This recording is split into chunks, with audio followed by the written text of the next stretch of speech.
Breaking tonight, you're looking live at Joint Base Andrews, where President Trump arrived on Air Force One just moments ago after wrapping up his first overseas trip. Hello and welcome to Justice. I'm Judge Jeanine Pirro. Thanks for being with us tonight. President Trump has wrapped up his intense 9-day overseas international voyage that by all accounts was a home run. Our commander-in-chief, the pillar of strength and a true advocate for America.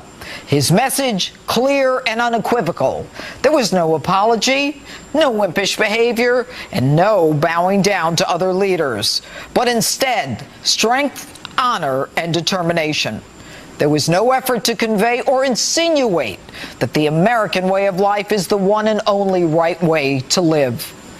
President Trump boldly went where no other president has, managing to get 50 Muslim leaders in one room with an overarching plan to combat terrorism, cut their financing, and drive them out.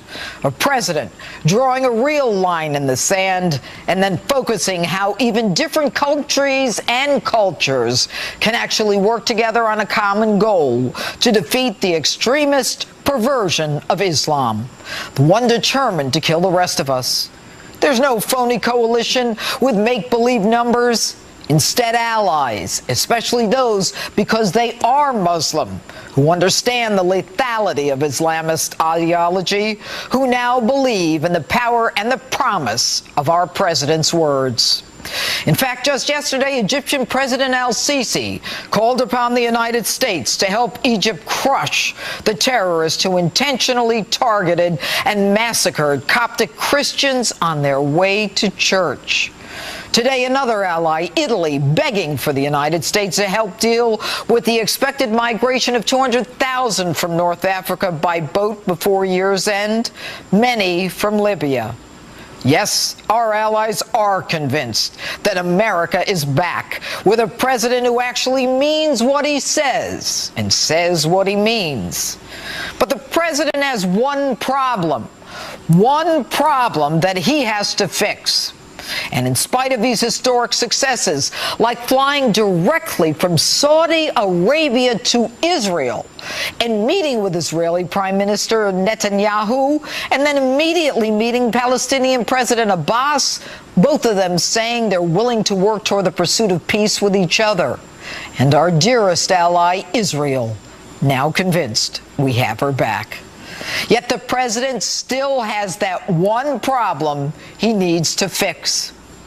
And while the leaders of Christianity, Islam, and Judaism gave him receptions unlike anything we have seen in the last 8 years, it took an outsider to reset relations in the Middle East.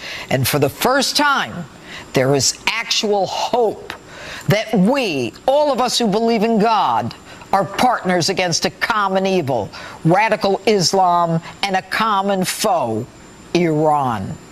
And instead of appeasing the enemy with apologies and money, our president stood shoulder to shoulder with leaders, many of whom could not be more fundamentally different.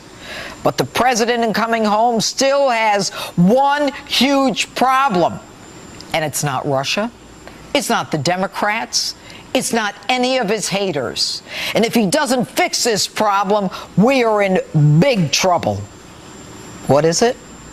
The leaks. Yes, leaks. There is a leaker in the White House. There is a traitor inside the people's house. A traitor who must be taken out.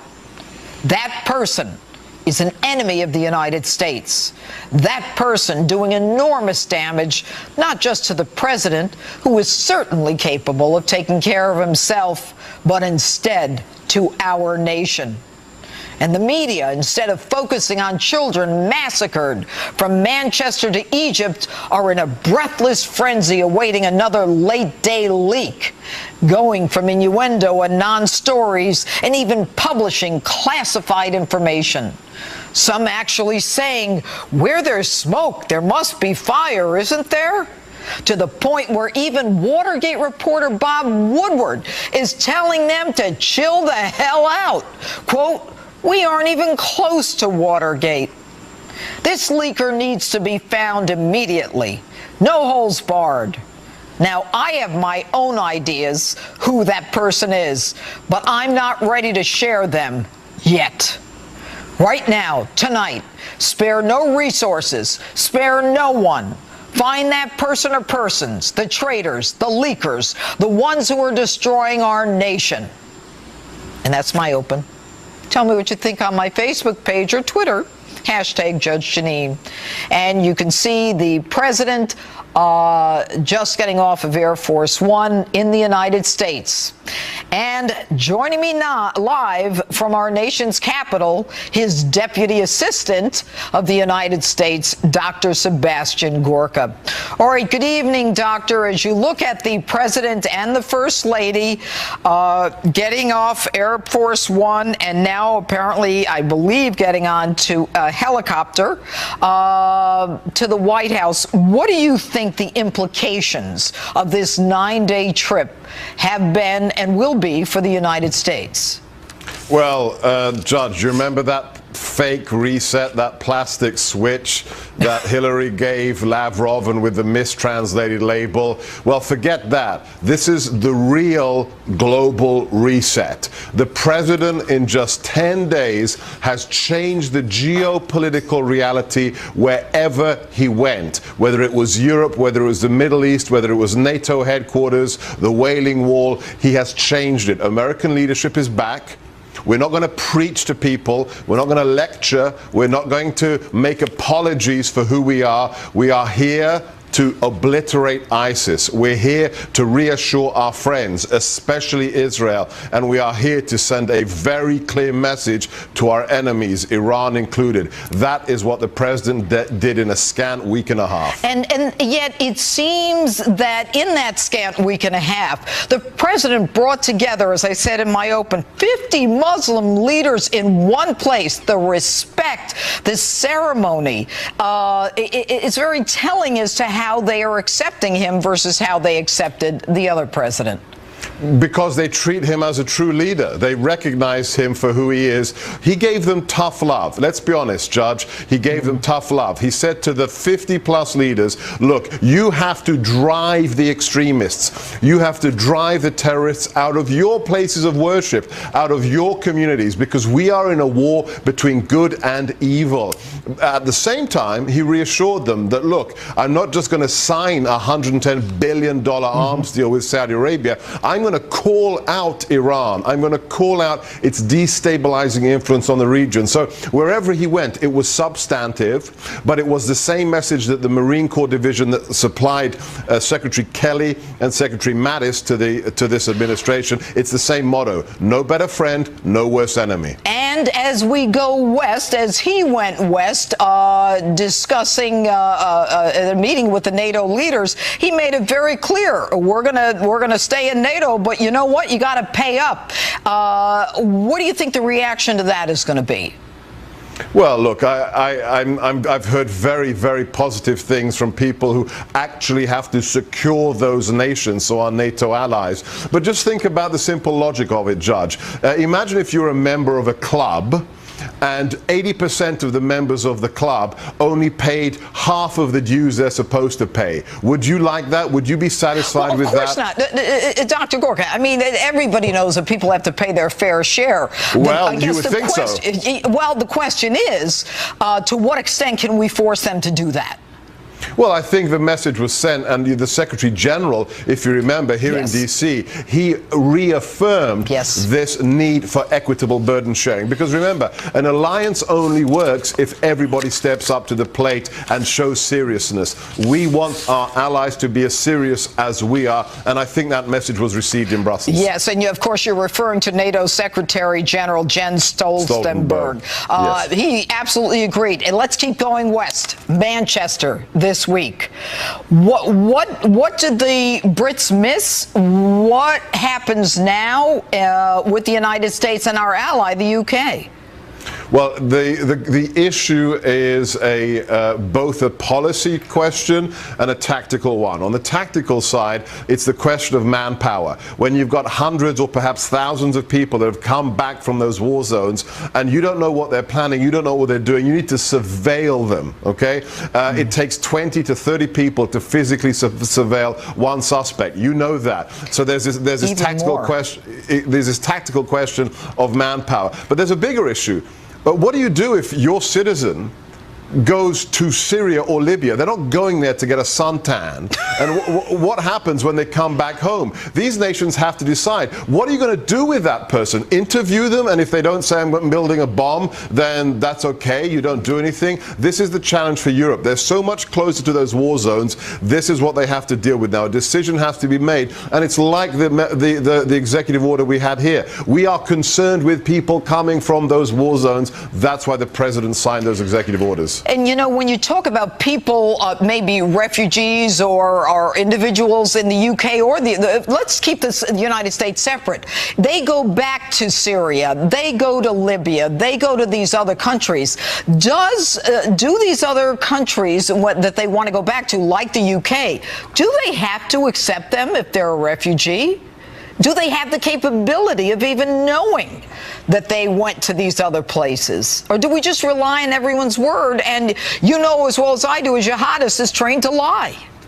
Well, there are some nations, I'm not going to mention them, that when that individual comes back from that place where you don't go for a holiday, they sit down with them at the airport for hours and they interrogate them. And they tell them, look, we know where you came from and we know what you've been doing. And we know that well, you should know we've got our eye on you. That's what some nations do. The question is everybody prepared to take the hard measures and to invest in human intelligence, in the undercover assets that can keep these people on the radar screen long before they buy the ingredients for that bomb, Judge? All right, Dr. Sebastian Gorka, thanks so much for being with us tonight. Thanks, Judge. And joining me now, Muslim scholar and author of In the Land of Invisible Women, a female doctor's journey into the Saudi kingdom, Dr. Kanta Ahmed. All right, doctor, going on what Dr. Gorka was talking about, you know, having the resources sufficient to identify those who have been brought into countries like the UK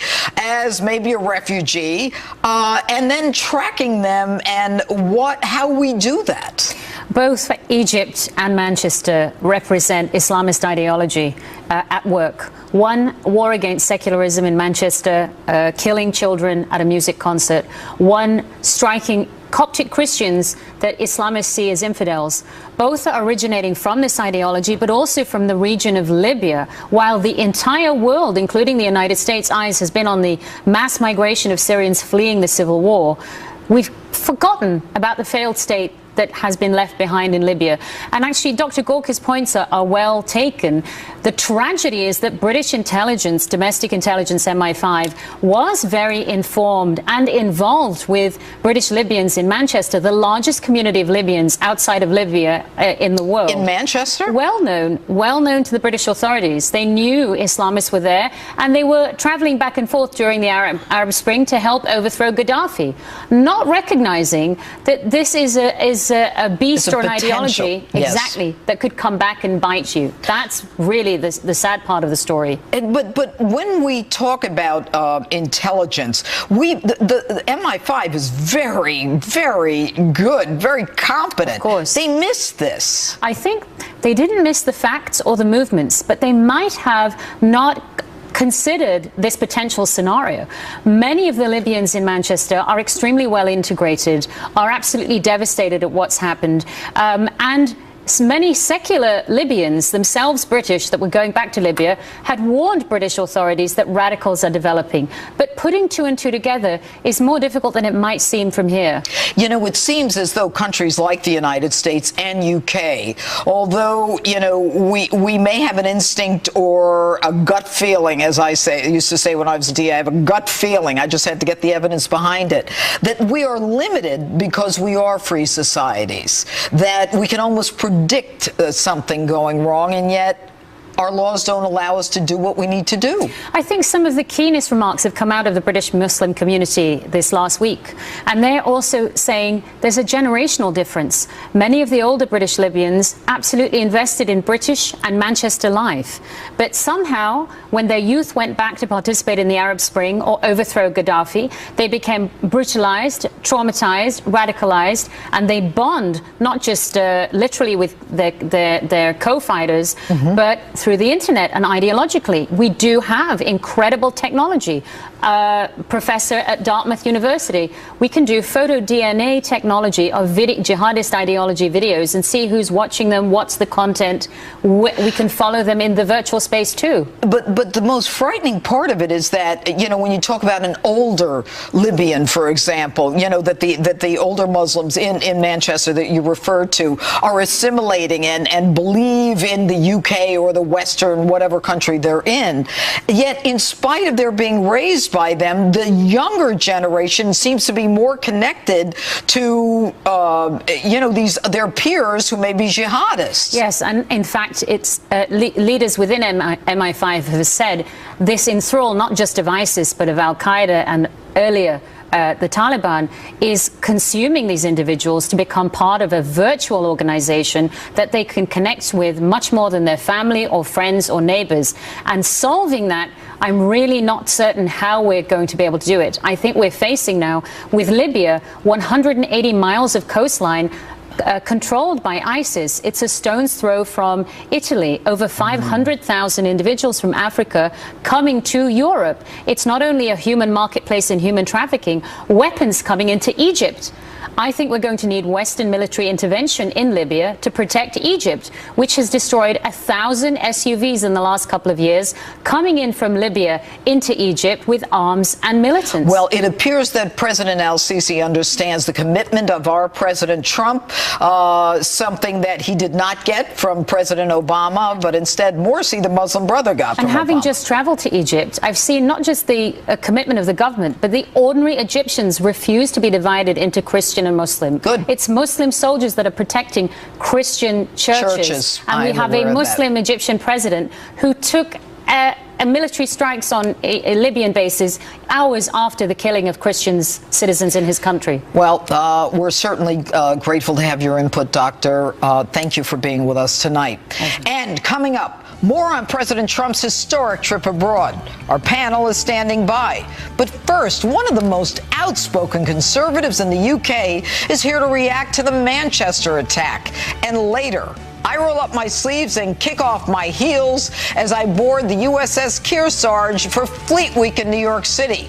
Watch what happened when I walked in on a martial arts training session on the big ship. Here we go. Jesus. That was a throwdown. Street Week, Fleet Week style, Street Justice Fleet Week style, as we rolled on. Stay with us. Barbaric attack in Manchester and the massacre of innocent young lives underscores the depth of the evil we face and the urgent need for us to join forces to absolutely and totally defeat it. That's President Trump today speaking about the horrific terror attack in Manchester in his final speech abroad. Earlier, I spoke with Daily Mail online columnist and conservative commentator Katie Hopkins about that attack and the Liberals' response abroad. Take a look. Katie Hopkins, thanks so much for joining us this evening. First of all, tell us the condition of some of the victims of the Manchester attack. How are they?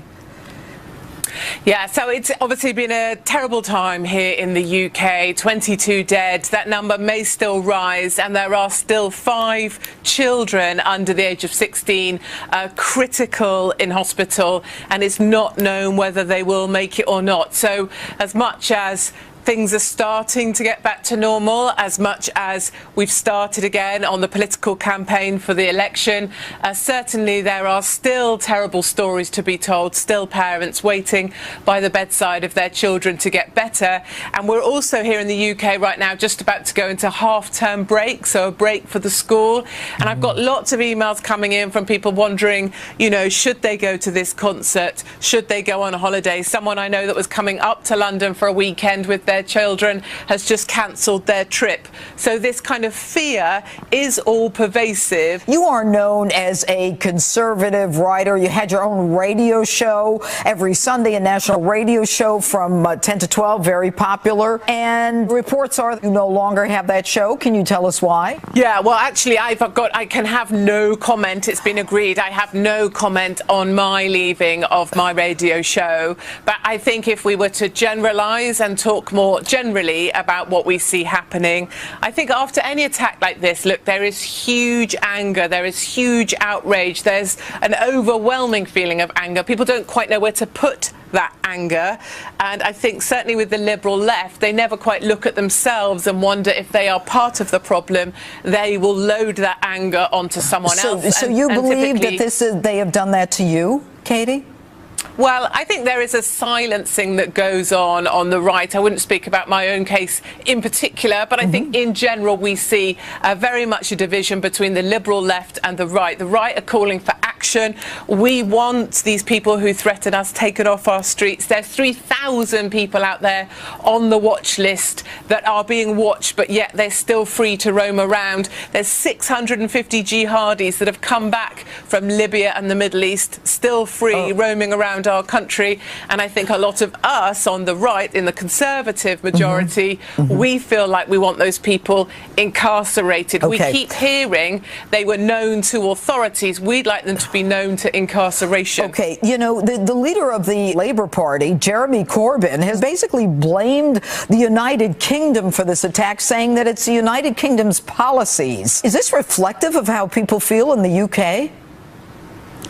I don't think it's reflective of how many of us feel. I think it's quite insulting to be in an area where he relaunched his campaign today, or at least got started on the election campaign. There's been a pause for 3 days after the terror attack, and he came back linking directly foreign policy overseas with terrorist action here in the UK. Now, of course, many of us would say there must be a clear link, you know, because we operate over in the Middle East. There is an But isn't that placing blame on the victims?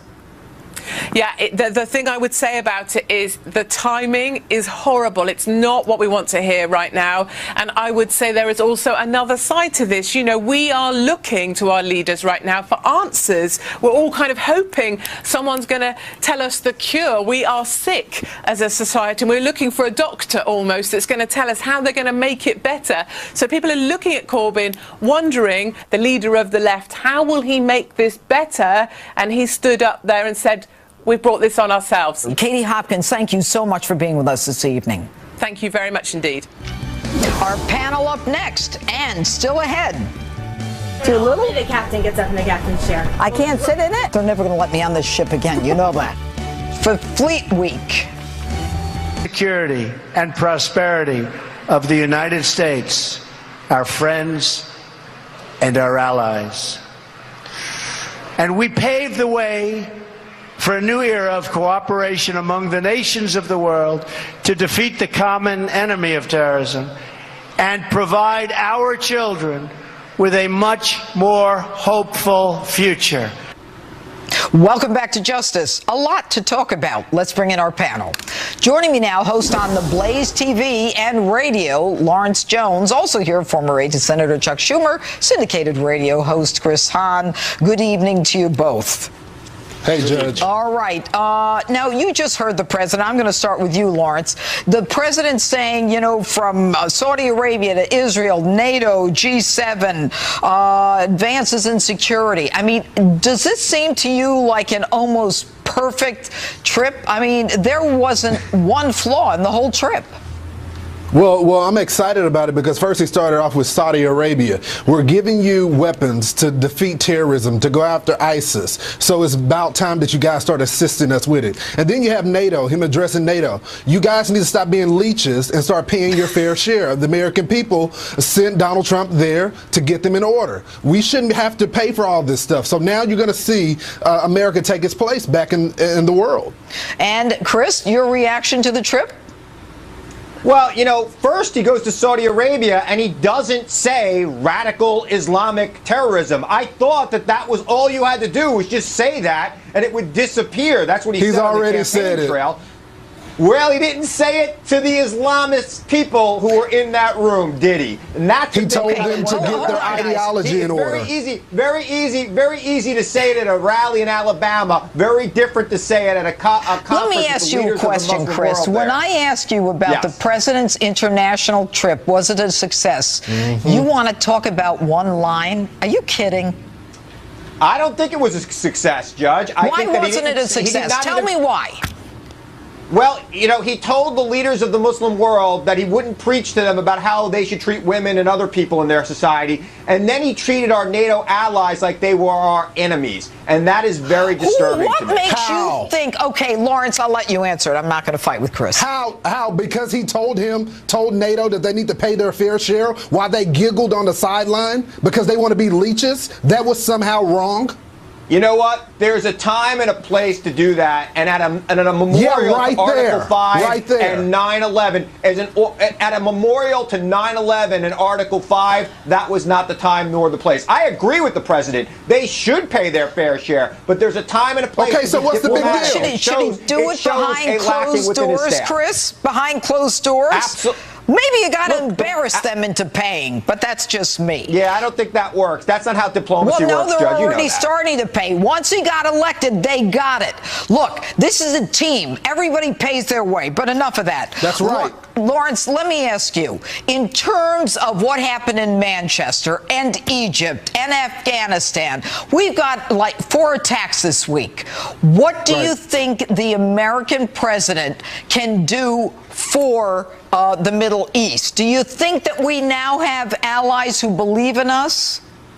We have allies that believe in us, but the president sent a message to them that they need to get their ideology in order. Let's be honest. This president has talked about radical Islam. And now that we've given these people the tools to fight terrorism, the president also said, hey, you got to get your religion in order. If this is going to be nations of Islam, Muslim nations, then you need to confront it. And that's what we're going to see. If they decide to get with the program and do it, then we'll